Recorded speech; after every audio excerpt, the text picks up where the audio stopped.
Ito ang latest weather update.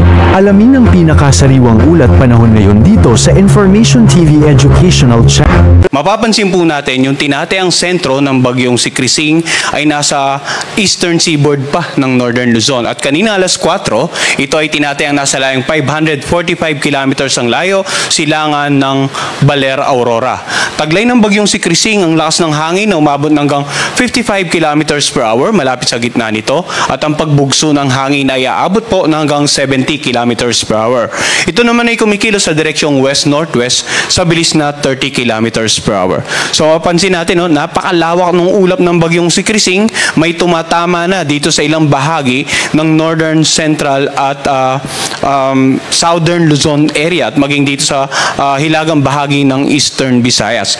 Samantala yung makapal na ulap naman na makikita nating nakakaapekto sa nakararaming bahagi ng Luzon, ng Visayas at maging dito sa may bandang western section ng Mindanao, yan naman po yung pinag-iiba yung habagat or southwest monsoon. So patuloy ang pinag-iibayo ni Krising ang habagat at yan ang dahilan kung kaya't nagpalabas din po tayo ng tinatawag nating weather advisory. Himayin po natin kung ano yung magiging scenario in the next 3 to 5 days. Unahin po natin ano ba yung mga lugar na may warning signal dahil sa bagyong si Krising. Sa ngayon po makikita natin sa ating mapa na yung naka-highlight ng light blue, yan po yung mga lugar na may tropical cyclone wind signal number 1. Nakataas po ang number 1 sa Batanes, dito sa Cagayan kasama nga ang Babuyan Island, sa lalawigan na Isabela, Quirino, ganun din sa northern portion ng Nueva Vizcaya, northern portion ng Aurora, dito sa may bandang Abra, Apayao, Kalinga, Mountain Province at Ifugao.